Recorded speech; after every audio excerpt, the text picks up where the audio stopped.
hmm And so the kind of traditional or expected career path for many SDRs is to spend whatever amount of time in that SDR role and then move into the AE role. Um, which, as you mentioned, there's only going to be a finite amount of AE roles available. Not every single SDR can be promoted into that role. So I guess, what are you looking for to know if that person is right to move into that maybe small amount of AE slots, or where else can you put them, and what are you looking for to help you make that decision?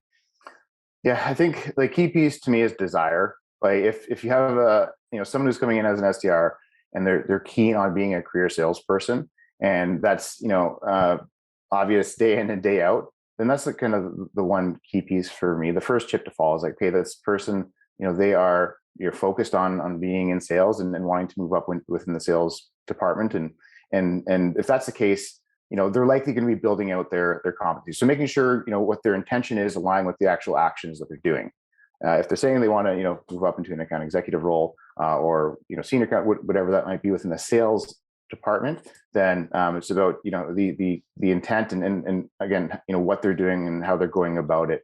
I think those are like the reality is not every SDR is going to be a great account executive, and not every SDR wants to be an account executive.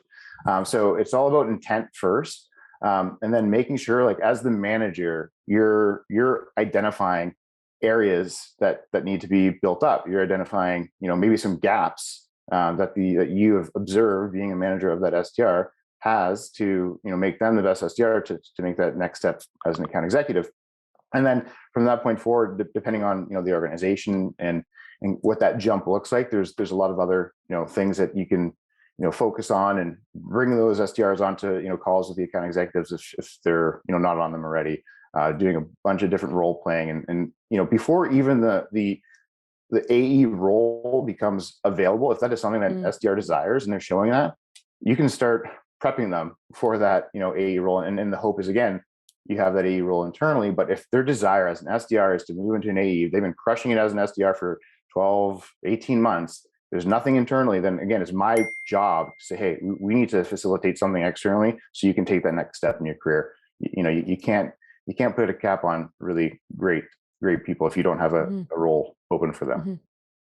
Yeah, absolutely. And then another kind of common path that I think, a lot of junior people kind of have aspirationally is moving into management. How do you prime people for that? What are you looking for there? Yeah, there's much more overlap, from an SDR to an account executive in terms of the competencies. When you start getting into people leadership, it's a whole other level up.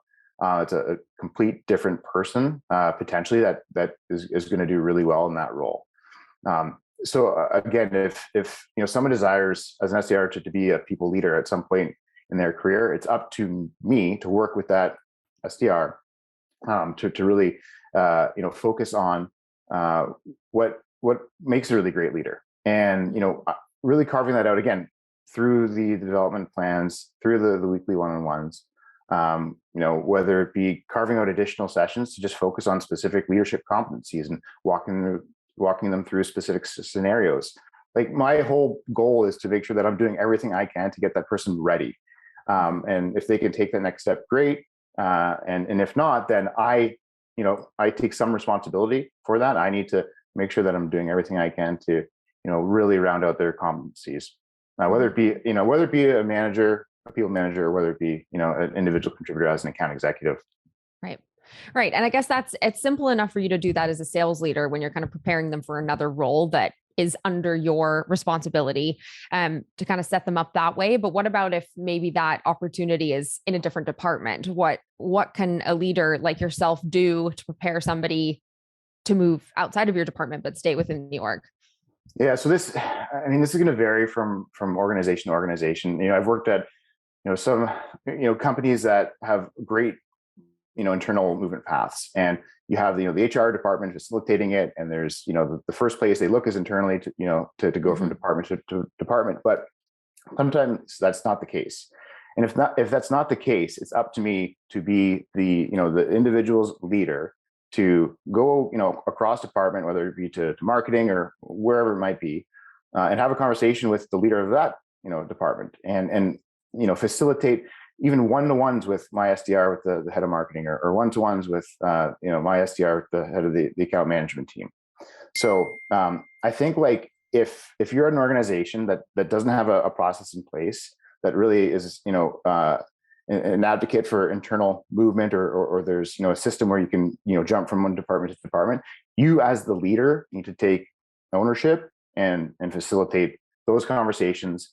And again, really ideally do the same thing if it is your direct report, where you're having the leader of the alternate department come in and build up those competencies, or even identify some areas of opportunity where that individual contributor could focus on to potentially make that transition a little bit more likely.